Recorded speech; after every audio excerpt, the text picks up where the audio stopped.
ओम नमो भगवते वासुदेवाय। राधे राधे दोस्तों, आप देख रहे हैं आपका अपना चैनल ज्ञान अनुसार। आज की इस वीडियो में मैं आपको बताने जा रही हूँ एकादशी व्रत के नियम। एकादशी व्रत हमें कब से शुरू करना चाहिए, एकादशी व्रत कितनी संख्या में करनी चाहिए, एकादशी व्रत में हमें क्या खाना चाहिए क्या नहीं खाना चाहिए, एकादशी का व्रत पीरियड्स में या सूतक पातक में रहना चाहिए या नहीं, किन नियमों का हमें पालन ज़रूर करना चाहिए। ये जानकारियाँ आपके लिए एकादशी व्रत से पहले जाननी बहुत ज़रूरी हैं। एकादशी व्रत से जुड़ी तमाम जानकारी आपको इस एक वीडियो में मिलने वाली है और साथ ही आप स्क्रीन पर एकादशी की सरल पूजा विधि भी देख सकते हैं। तो एकादशी व्रत में व्रत के नियमों की जानकारी भी आप ज़रूर रखें। तो सबसे पहले तो मैं आपको बता दूं, अगर आप एकादशी व्रत को शुरू करना चाहते हैं तो खास तौर पर माना जाता है कि जो व्रत कोई भी व्रत हो, अगर हम मार्गशीर्ष अगहन मास से शुरू करते हैं तो बहुत ज़्यादा फलदायी होता है। अब देखिए, कई लोग जो व्रत की शुरुआत है वो कृष्ण पक्ष से नहीं करते हैं, शुक्ल पक्ष से करते हैं। तो एकादशी जो है वो दोनों पक्षों में आती है। पूर्णिमा के बाद 11वीं तिथि को हम कृष्ण पक्ष की एकादशी कहते हैं और अमावस्या के बाद जो 11वीं तिथि आती है उसे हम शुक्ल पक्ष की एकादशी कहते हैं। तो देखिए, अगहन मास के कृष्ण पक्ष की जो एकादशी है, उत्पन्ना एकादशी, वो निकल चुकी है और अब जो आएगी वो शुक्ल पक्ष की एकादशी होगी, मोक्षदा एकादशी। तो अगर आप व्रत की शुरुआत करना चाहते हैं तो मोक्षदा एकादशी से कर सकते हैं और इसके बाद आप चाहें तो माघ के महीने से, चैत्र मास से या बैसाख के महीने से कोई भी व्रत शुरू कर सकते हैं। तो ये 4 महीने जो होते हैं, अगहन, माघ, चैत्र, बैसाख, ये चारों महीने जो होते हैं वो बहुत फलदायी माने जाते हैं। तो अब आपको व्रत कब से शुरू नहीं करना चाहिए ये भी मैं आपको बता दूं। तो देखिए, पौष मास से हमें कोई भी व्रत शुरू नहीं करना चाहिए, जो कि आधे दिसंबर से आधे जनवरी तक का समय होता है। और मलमास में यानी अधिक मास से हमें कोई भी व्रत नया जो है वो नहीं शुरू करना चाहिए। तो व्रत को शुरू करने से पहले आप इन सभी चीज़ों पर ध्यान देकर ही व्रत को शुरू करें। तो जो एकादशी के व्रत होते हैं वो वर्ष में 24 होते हैं और अधिक मास लगने पर 26 हो जाते हैं। अब इसमें बहुत से सिर्फ शुक्ल पक्ष की एकादशी का व्रत करते हैं, तो उनके लिए वर्ष में 12 एकादशी और अधिक मास में एक अधिक होने के साथ 13 एकादशी हो जाती हैं। और कई लोग कृष्ण पक्ष और शुक्ल पक्ष दोनों पक्षों की एकादशियों का व्रत रहते हैं। और कई लोग जो होते हैं वो विशेष किसी कामना के लिए जो एकादशी की जाती है, सिर्फ वही चुनिंदा एकादशी अपनी विशेष मनोरथ की पूर्ति के लिए करते हैं। तो इस तरह से भी आप कर सकते हैं। और कोई कोई वर्ष में एक जो निर्जला एकादशी आती है उसका व्रत कर लेते हैं, क्योंकि ऐसा माना जाता है कि अगर कोई निर्जला एकादशी का व्रत कर लेता है तो वो पूरे वर्ष में जितनी एकादशियाँ आती हैं उन सभी का पुण्य फल प्राप्त कर लेता है। और बहुत से लोग क्या है, सिर्फ देवउठनी एकादशी का व्रत करते हैं, क्योंकि ऐसा माना जाता है कि देवउठनी एकादशी पर देव जब उठते हैं तो बहुत प्रसन्न होते हैं और आपकी जो मनोकामना है उसको जल्द पूर्ण करते हैं। और कोई कोई जो होता है वो उत्पन्ना एकादशी का व्रत कर लेता है, क्योंकि इसी दिन एकादशी माता की उत्पत्ति हुई थी श्री हरि की काया से। और जो लोग पुत्र की कामना करते हैं वो पुत्रदा एकादशी कर लेते हैं और जो लोग मोक्ष की कामना करते हैं वो मोक्षदा एकादशी कर लेते हैं। तो इस तरह से सभी एकादशियों के जो फल हैं वो अलग अलग हैं। तो जिस भी फल की जिसको इच्छा होती है वो उस व्रत को कर लेते हैं एकादशी के। तो इस तरह से आप भी कर सकते हैं। जैसे साल में कोई 5 एकादशी आपने कर ली या 7 एकादशी आप कर सकते हैं या विशेष एकादशियाँ भी आप कर सकते हैं। तो ये तो बात हो गई कि व्रत कब से शुरू करें और कितनी संख्या में करें। अब जो नियम है एकादशी के वो मैं आपको बता दूं। तो एकादशी जब आप शुरू कर लेते हैं तो 3 दिवसीय ये व्रत होता है। आपके व्रत की शुरुआत 10वीं की तिथि से ही हो जाती है, यानी कि 10वीं तिथि को शाम के बाद आपको भोजन ग्रहण नहीं करना चाहिए, क्योंकि जो एकादशी व्रत होता है उसमें शरीर में एक भी अन्न का दाना नहीं होना चाहिए। तो 10वीं तिथि को आप सुबह सवेरे स्नान आदि करके पूरी तरह से पवित्र रहेंगे। किसी भी तरह का तामसिक भोजन, प्याज, लहसुन, मांस, चावल, बैंगन आपको नहीं खाना है और एकादशी वाले दिन आपका व्रत रहेगा। और व्रत में क्या है, आप एक समय फलाहार ग्रहण कर लें और अगर शारीरिक रूप से दुर्बल हैं तो आप 2 समय भी फलाहार ले सकते हैं, लेकिन आपको अन्न का एक दाना भी ग्रहण नहीं करना है।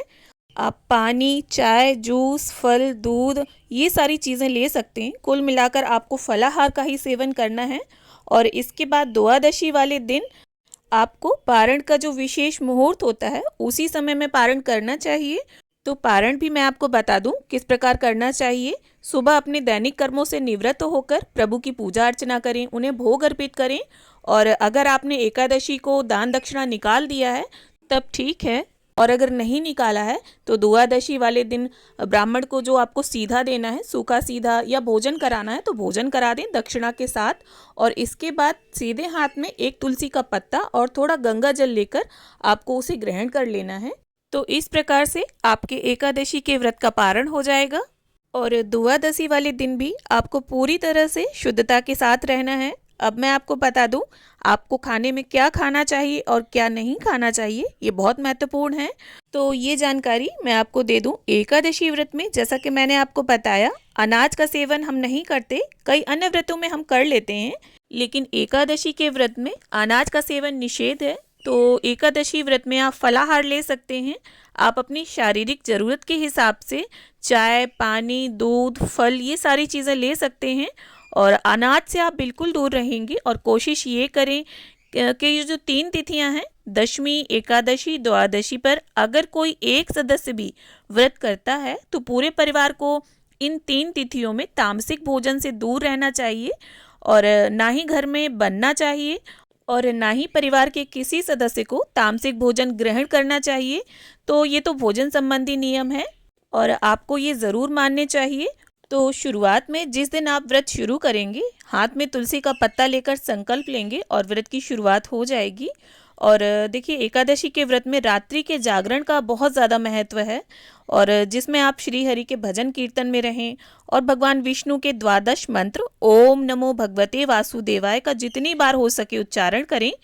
और देखिए, रात्रि जागरण के लिए मैं आपको बता दूं कि अगर पॉसिबल ना हो तो आप श्री हरि के समक्ष एक अखंड दीपक अपनी ओर से पूरी रात के लिए प्रज्वलित कर दें। और एकादशी व्रत के नियमों में ब्रह्मचर्य जो है वो एक विशेष नियम है, जिसका पालन आपको दशमी, एकादशी और द्वादशी इन तीनों तिथियों में करना चाहिए। और देखिए, अगर स्त्रियां हैं और व्रत के दिन या व्रत से पहले उन्हें पीरियड्स आ जाते हैं, तब ऐसी स्थिति में आपको व्रत छोड़ना नहीं है, आप व्रत रहेंगी, आप पूजा ना करें। क्योंकि एकादशी का जो व्रत है वो किसी भी अवस्था में छोड़ा नहीं जाता, आप पूजा करें अथवा ना करें। और कई ऐसे व्रत होते हैं जिन्हें ऐसे टाइम पे छोड़ भी सकते हैं, पर एकादशी का व्रत नहीं छोड़ा जाता। अब देखिए, एकादशी के व्रत वाले दिन आपको मुंह साफ करने के लिए, दांत साफ करने के लिए पेस्ट या ब्रश का प्रयोग नहीं करना है। आप नींबू के या आम के गिरे हुए पत्तों को चबाकर अपने दांतों को और मुंह को साफ कर सकते हैं। और अगर ऐसा संभव ना हो तो आप 12 बार पानी से कुल्ला कर लें। इससे भी दांतों और मुंह की पूर्ण सफाई मानी जाती है। और गिरे हुए पत्तों से मुंह की सफाई करने के लिए मैंने इसलिए बोला क्योंकि एकादशी की तिथि पर पत्तों को तोड़ना भी वर्जित होता है। तो आप या तो दशमी वाले दिन ये पत्ते तोड़ सकते हैं, और तुलसी के पत्ते भी आपको दशमी वाले दिन ही तोड़कर रख लेने हैं भोग के लिए। एकादशी के दिन तुलसी जी को ना तो छुआ जाता है और ना ही उसमें जल दिया जाता है।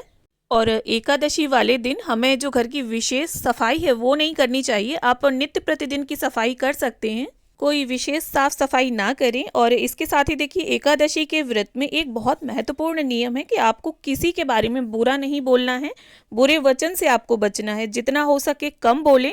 वो इसलिए क्योंकि अगर हम ज़्यादा बोलते हैं तो बोलते बोलते किसी की बुराई भी ना कर दें। और दोस्तों, व्रत रहकर आपने जो भी खाना बचाया है, चावल, आटा, दाल, सब्जियां, उसे आपको ब्राह्मण को दान करना है। और ये दान करने के बाद ही आप व्रत खोलेंगे। और देखिए, प्रत्येक वो वस्तु जो व्रत में आप ग्रहण करेंगे, प्रभु को पहले तुलसी दल डालकर भोग लगाकर उसके पश्चात ही आप उसे ग्रहण करेंगे।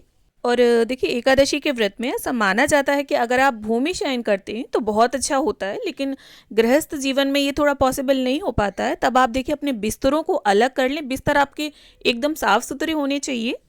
तो दोस्तों, अगर आप एकादशी व्रत करने का सोच रहे हैं और शुरू करने वाले हैं तो ये जो तमाम नियमों की जानकारी मैंने दी है आपको, ये आपको ज़रूर मानने चाहिए।